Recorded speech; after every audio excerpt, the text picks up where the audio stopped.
Assalamualaikum warahmatullahi wabarakatuh. Halo adik-adik semua, apa kabarnya hari ini? Masih semangat ya? Semoga hari ini kita semua dalam keadaan sehat walafiat dan tetap dalam lindungan Allah Subhanahu wa Ta'ala. Oke, hari ini kita berjumpa lagi di mata pelajaran Ilmu Pengetahuan Sosial, dan kali ini kita masuk di minggu ketiga, berarti kita masuk di pertemuan yang ketiga. Di minggu lalu kita sudah membahas di sub materi yang pertama di bab 3. Nah, jadi hari ini kita lanjutkan di sub materi yang kedua ya. Jadi babnya masih sama di bab 3, yaitu ketergantungan antar ruang dan pengaruhnya terhadap kesejahteraan masyarakat. Oke adik-adik, sebelum kita memulai pembelajaran hari ini, tidak bosan-bosannya saya mengingatkan kepada kalian semua untuk menjaga kesehatan dan menjalankan protokol kesehatan dengan menjaga jarak, memakai masker, mencuci tangan, dan menghindari kerumunan ya. Karena sampai saat ini ya, pandemi COVID ini tidak menurun ya, semakin meningkat. Oke adik-adik, sekali lagi kalian jaga kesehatan dan tetap semangat belajar daring atau online ya, meskipun kita tidak tatap muka, kalian harus tetap semangat ya. Oke, kita mulai pembelajaran untuk hari ini. Ya adik-adik, di pertemuan yang ketiga ini kita akan membahas tentang ekonomi kreatif ya. Di pertemuan sebelumnya kita membahas perdagangan internasional, hari ini kita bahas submateri yang kedua yaitu ekonomi kreatif ya. Dan materi ini masih masuk ke dalam bab 3. Jadi hari ini tujuan pembelajarannya yaitu yang pertama menjelaskan konsep ekonomi kreatif, dan yang kedua mengidentifikasi subsektor ekonomi kreatif. Nah, sebelum kita masuk ke materi, coba kalian perhatikan gambar berikut ini. Nah, pasti kalian mengenal mereka ya. Ini tidak asing lagi, apalagi di generasi kalian sekarang ini, pasti kalian lebih mengenalnya daripada saya ya. Di sebelah kiri itu ada YouTuber terkenal, pasti kalian semua tahu ya. Yang nggak tahu itu pasti tahu, yaitu seorang YouTuber terkenal, Atta Halilintar ya. Kemudian yang gambar kedua itu ada seorang gamers, itu dia sedang memainkan game Mobile Legends, seperti yang kalian mainkan. Dan keduanya ini identik dengan generasi masa kini ya. Generasi kalian ini pasti mengenal itu semua. Nah, kenapa ada gambar tersebut? Apakah ada hubungannya dengan ekonomi kreatif? Jadi apakah Atta Halilintar kemudian gamer ini ada hubungannya dengan ekonomi kreatif? Nah, mari kita pelajari di materi hari ini. Nah, coba kalian perhatikan data berikut ini ya. Di situ ada data PDB sektor ekonomi kreatif terhadap perekonomian nasional. Apa itu PDB? PDB itu adalah pendapatan bruto, yaitu pendapatannya Indonesia. Nah, itu didapat dari ekonomi kreatif. Nah, kalau di gambar ini ya, di data ini, jadi di pertemuan sebelumnya kita sudah bahas tentang perdagangan internasional, itu juga merupakan penyumbang utama PDB sektor ekonomi atau ekonomi nasional, jadi yang terbesar. Nah, ternyata ekonomi kreatif ini ya, subsektor ekonomi kreatif ini juga menyumbang pendapatan negara kita ya. Jadi 10 tahun terakhir ini ekonomi kreatif di Indonesia berkembang sangat pesat, sehingga dia menyumbang pendapatan dari negara Indonesia ya. Bisa dilihat di situ di tahun 2014 PDB Ekraf atau ekonomi kreatif itu sebesar 784 triliun, kemudian naik di 2015 itu 852 triliun dan menyumbang 7,38% untuk PDB perekonomian nasional ya. Jadi ternyata ekonomi kreatif ini sekarang ini juga menyumbang, ada sumbangsihnya bagi negara kita. Nah, apa sih sekarang ekonomi kreatif itu, dan kenapa tadi ada Atta Halilintar dan gamer Mobile Legends itu? Nah, mari kita bahas. Nah, di ekonomi kreatif, nah di situ ada kata-kata kreatif. Nah, pasti kalian tidak asing lagi dengan kata kreatif. Nah, apa sih kreatif itu? Apa sih kreativitas itu? Pasti kalian semua sudah paham ya. Ada anak yang kreatif, katanya ya di sekolah itu ada anak yang kreatif, bisa membuat kerajinan, bisa membuat ini itu disebut anak yang kreatif. Nah, sekarang kreativitas itu apa? Kreativitas adalah kemampuan seseorang untuk melahirkan sesuatu yang baru, cara yang berbeda dengan yang ada sebelumnya. Ya. Nah, itu ada gambar seorang wirausaha. Wirausahawan itu pasti dia kreatif ya. Yang namanya wirausaha itu dia kreatif karena dia mampu mengembangkan lapangan pekerjaannya sendiri, dia mampu menciptakan lapangan kerja. Jadi dia tidak ikut perusahaan yang lain, dia tidak bekerja di pemerintahan, dia tidak bekerja di perusahaan, tapi dia menciptakan kreasi mereka sendiri sehingga mereka mendapatkan penghasilan. Nah, itu namanya kreatif ya. Jadi wirausahawan itu orang yang kreatif. Nah, wirausahawan itu dia menjalankan ekonomi kreatif ya. Jadi apa itu ekonomi kreatif? Ekonomi kreatif itu adalah sebuah konsep di era ekonomi baru yang mengandalkan ide atau gagasan kreatif untuk meningkatkan pertumbuhan ekonomi ya. Jadi di situ kata kuncinya, di situ ada gagasan kreatif, mengandalkan ide dan gagasan kreatif. Kemudian ada kata-kata lagi di era ekonomi baru. Nah, jadi di era sekarang ini ya, itu ekonomi kreatif. Makanya di Indonesia pun sekarang ada kementerian sendiri yang menangani ekonomi kreatif, yaitu Kementerian Ekonomi Kreatif. Nah, selanjutnya kita akan membahas tentang subsektor ekonomi kreatif yang ada di Indonesia. Ya, jadi pemerintah itu membagi subsektor ekonomi kreatif itu menjadi beberapa subsektor. Di antaranya di sini yang menjadi penyumbang pendapatan nasional di Indonesia itu ada 15 ya. Di sini ada arsitektur, itu subsektor yang pertama.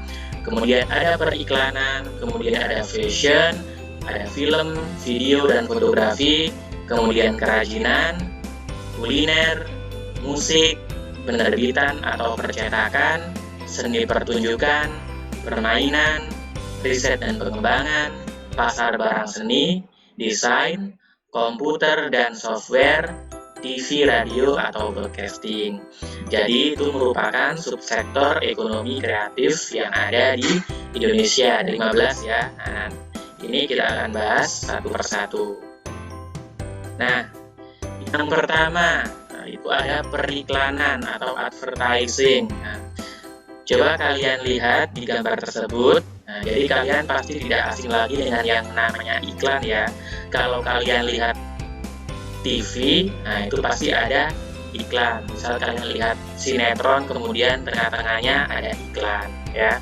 Nah, jadi iklan itu untuk memasarkan suatu produk ya.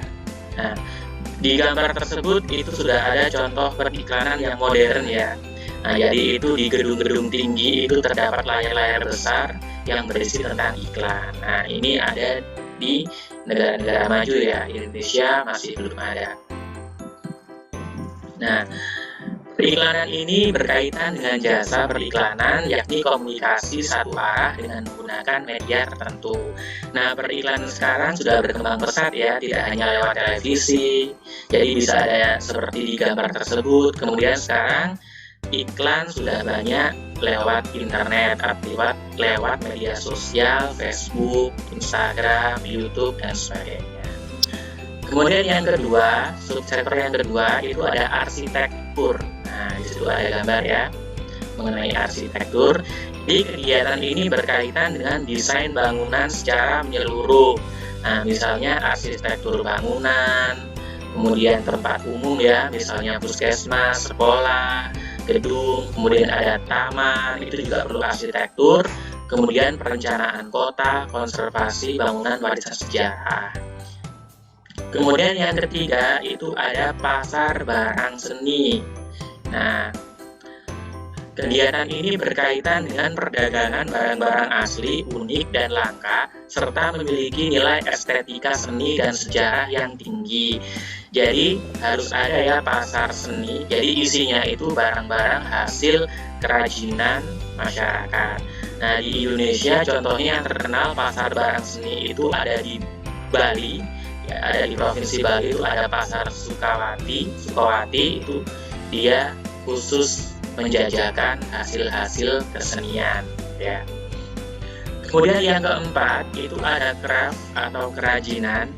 Nah, di situ ada gambar ya hasil kerajinan rotan. Bisa dibuat berbagai macam benda atau barang dari rotan. Nah, kerajinan ini berkaitan dengan kreasi, produksi, dan distribusi produk yang dibuat oleh tenaga pengrajin yang berawal dari desain awal sampai proses penyelesaian produknya. Contohnya kerajinan rotan. Kemudian yang kelima ada desain. Nah, desain ini berkaitan dengan kreasi desain grafis, desain produk, desain industri, dan desain interior. Nah, ini yang lebih modern ya, ini kekinian sekali dan ini sekarang dibutuhkan di berbagai macam bidang desain ini. Ada desain grafis, kemudian industri itu membutuhkan desain industri, kemudian kalau kita rumah kita ingin terlihat bagus dalamnya itu butuh desain. Nah, kemudian yang keenam ada fashion. Nah, fashion pasti berhubungan dengan pakaian ya. Nah, jadi kegiatan ini berkaitan dengan kreasi desain pakaian, desain alas kaki, desain aksesoris, dan mode lainnya. Kemudian mencakup juga produksi pakaian serta aksesorisnya, serta konsultasi produk fashion. Nah, sekarang sudah banyak ya desainer fashion terkenal yang dari Indonesia dan sudah bisa berkancah di luar negeri. Nah, itu yang menghasilkan pakaian-pakaian yang sangat bagus atau kualitasnya tidak kalah dengan luar negeri.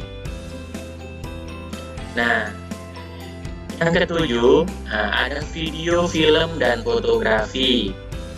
Nah, itu ada gambar beberapa film produksi anak bangsa ya. Nah, itu gambar itu. Jadi kegiatan ini berkaitan dengan kegiatan kreasi produksi video, film, dan jasa fotografi, serta distribusi rekaman video dan film. Nah, sekarang sudah banyak film Indonesia yang mendapatkan penghargaan di luar negeri ya. Jadi ada peningkatan dari kualitas perfilman di Indonesia. Kemudian, nah tadi ada di pertama itu ada Atta Halilintar ya, seorang kreator YouTube. Nah, dia membuat vlog awalnya, kemudian diupload di YouTube. Nah, ini juga termasuk di subsektor yang ini. Ada video, perfilman, dan fotografi. Nah, kenapa Atta Halilintar tadi masuk? Nah, ternyata ada hubungannya ya. Jadi ternyata Atta Halilintar itu seorang konten kreator dan dia juga menyumbang untuk subsektor perekonomian yang ada di Indonesia. Ya, jadi penghasilannya Atta itu dari YouTube itu puluhan juta ya, banyak. Nah, karena dia berkreatif terus, mengkreasi terus di konten YouTube. Nah, kemudian ini ada game atau permainan. Nah, ini yang kekinian sekali dan kalian semua pasti itu sudah memainkan game-game online yang sekarang ada COC itu ya. Kemudian ada PUBG, yang sekarang Mobile Legends dan lain-lain itu. Nah, kalian pasti sudah tahu itu semua. Nah, ternyata itu kalau dimanfaatkan itu bisa menjadi suatu penghasilan ya. Jadi kegiatan ini berkaitan dengan kreasi, produksi, dan distribusi permainan komputer dan video yang bersifat hiburan, ketangkasan, dan edukasi. Jadi sekarang ini memang game itu jadi harus pintar ya, jadi harus bijak ya dalam bermain game. Jadi kalian harus berpikir dari sekarang, jadi yang suka-suka bermain game itu supaya bisa menjadi seperti orang yang awal tadi saya perlihatkan ya. Jadi dia gamers, tapi dia sudah mendapatkan penghasilan dari game itu. Nah, dia dapat penghasilan puluhan juta hanya dengan bermain game. Nah, itu kalian harus bisa menjadi seperti itu ya. Jangan kalian bermain game terus saat ini tapi lupa untuk belajar, kecanduan game, malah boros ya, buat beli ini beli itu secara online, malah tidak menghasilkan uang, malah memboroskan uang kalian ya. Kemudian yang 9, musik. Nah, tidak asing lagi dua tokoh penyanyi papan atas Indonesia ya. Nah, musik ini kegiatan berkaitan dengan kreasi atau komposisi, pertunjukan, produksi, dan distribusi rekaman suara. Kemudian yang ke-10 ada seni pertunjukan atau showbiz. Ini juga termasuk dalam subsektor ekonomi kreatif. Nah, di situ ada contoh pertunjukan teater atau opera. Jadi kegiatan ini berkaitan dengan usaha pengembangan konten produksi pertunjukan. Misalnya pertunjukan wayang, konser musik, tarian, drama, opera, dan lain-lain. Jadi konser musik itu juga merupakan dari seni pertunjukan. Kemudian yang ke-11 itu ada penerbitan dan percetakan. Kita sudah tahu ya, ada koran, ada majalah, buku, dan sebagainya. Nah, itu juga termasuk dalam subsektor penerbitan dan percetakan. Jadi kegiatan ini berkaitan dengan penulisan konten dan penerbitan buku, jurnal, koran, majalah, tabloid, dan konten digital. Nah, kemudian kuliner. Nah, ini yang juga menyumbang pendapatan terbesar dari subsektor ekonomi kreatif ya, kuliner. Ini tidak asing lagi kalau kuliner itu pasti di bidang makanan ya. Jadi berkaitan dengan kreasi dalam produksi dan distribusi makanan maupun minuman, termasuk pengembangan tempat makan, kafe, dan sebagainya. Sekarang banyak sekali kafe-kafe atau tempat makan atau restoran yang dibuat semenarik mungkin untuk menarik konsumen. Kemudian yang ke-13 ada komputer dan software atau perangkat lunaknya. Kegiatan ini berkaitan dengan pengembangan teknologi informasi, termasuk layanan jasa komputer, pengolahan data, pengembangan perangkat lunak, desain dan analisis sistem, dan termasuk perawatan dari komputer itu sendiri.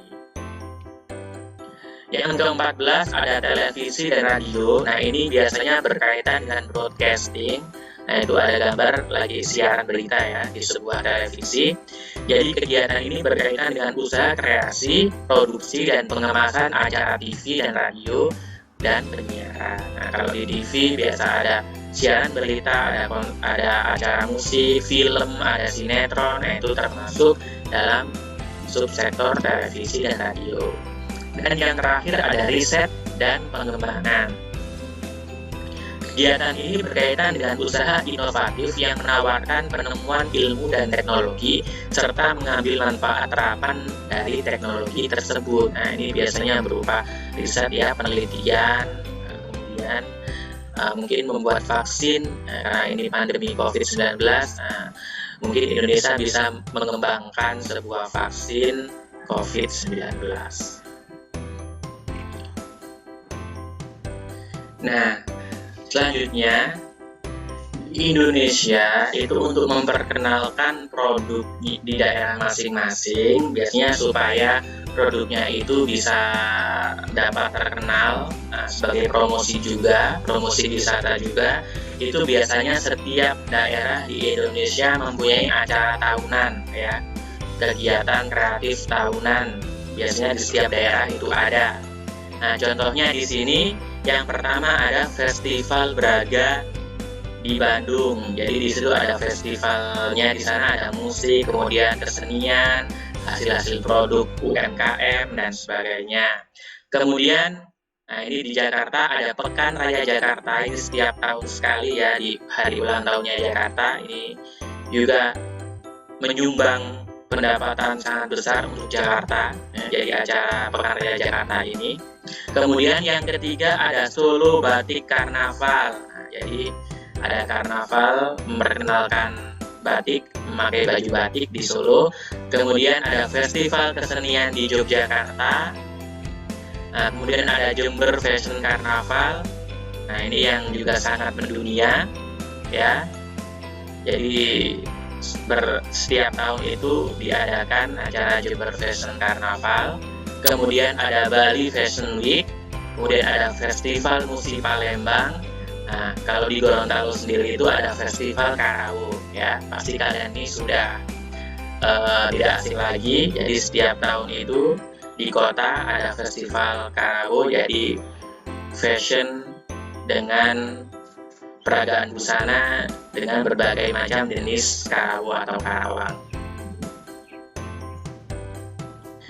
Nah, selanjutnya di sini kita akan bahas tentang upaya-upaya apa saja sih yang harus dilakukan untuk meningkatkan ekonomi kreatif.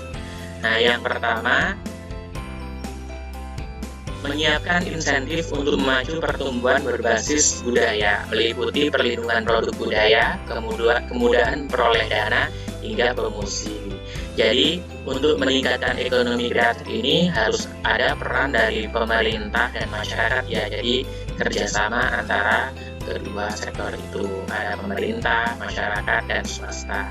Kemudian yang kedua, membuat roadmap industri kreatif yang melibatkan berbagai lembaga pemerintah dan swasta.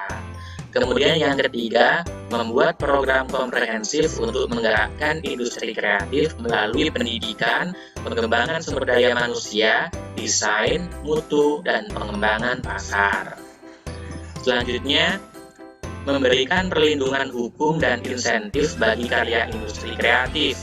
Contoh yang dilindungi adalah hak kekayaan intelektual. Nah, misal musik, ya, karya musik atau karya film itu harus dilindungi supaya tidak diambil oleh pihak lain. Atau kesenian itu harus dilindungi, harus mempunyai hak kekayaan intelektual supaya tidak diambil oleh negara lain, ya. Jadi harus seperti itu. Kemudian yang kelima, membentuk Indonesia Creative Council yang menjadi jembatan untuk menyediakan fasilitas bagi para pelaku industri kreatif.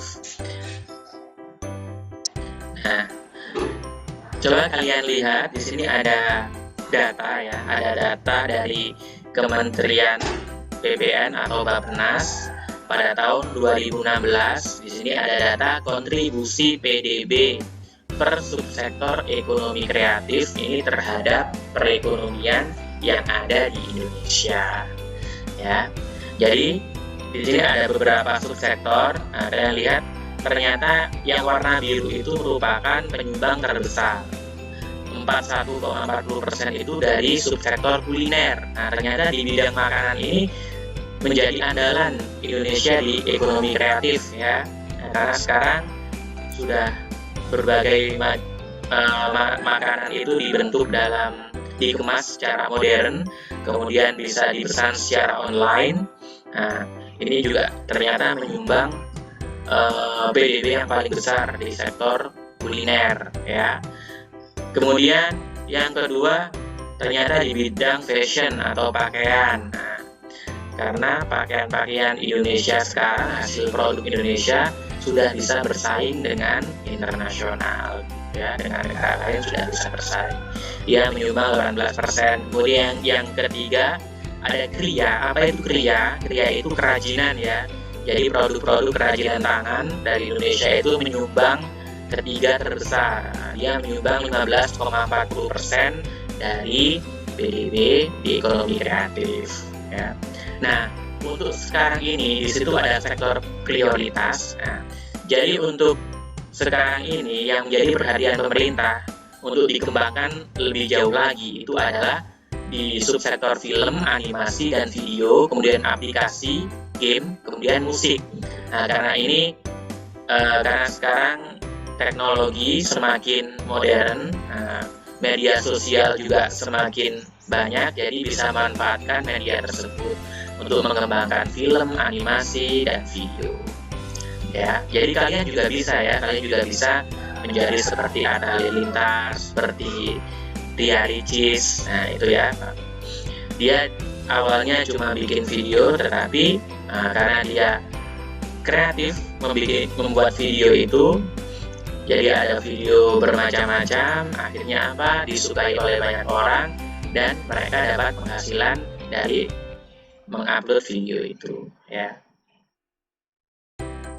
Nah, jadi ini ya gambaran dari kontribusi PDB per subsektor ekonomi kreatif terhadap perekonomian di Indonesia. Nah, adik-adik, jadi itu tadi ya pembahasan kita mengenai ekonomi kreatif. Jadi setelah kita belajar tentang ekonomi kreatif, dapat disimpulkan ternyata ekonomi kreatif itu sekarang ini menyumbang lumayan besar terhadap perekonomian nasional ya, selain kegiatan ekspor impor. Dan ini yang sekarang terus dipromosikan dan dikembangkan oleh pemerintah ya, karena sesuai dengan perkembangan ilmu teknologi dan kemajuan zaman saat ini. Jadi karena sekarang semuanya sudah online ya, berbasis daring, sehingga konten-konten yang bersifat teknologi atau subsektor yang bersifat teknologi tadi diharapkan dapat menyumbangkan PDB untuk Indonesia ya. Jadi untuk kalian, karena kalian sekarang ini hidup di zaman yang sekarang ini modern ya, jadi diharapkan kalian bisa mengembangkan atau menciptakan hal yang baru dengan itu tadi, manfaatkan teknologi yang sudah ada sekarang ini. Jadi kalian tidak boleh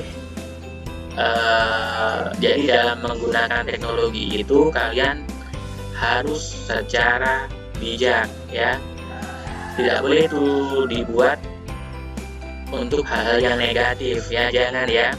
Jadi kalian gunakan teknologi itu untuk hal yang positif, untuk mengembangkan kreativitas kalian sehingga kalian bisa menjadi orang yang sukses dan menjadi penyumbang pendapatan bagi Indonesia. Oke adik-adik, untuk pertemuan hari ini cukup sekian ya.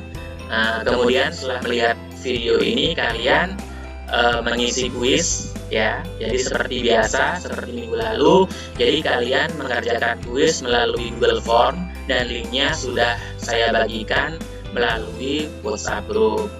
Oke adik-adik, untuk pertemuan hari ini terima kasih, tetap semangat ya dalam belajar, meskipun kita belajarnya secara online atau daring.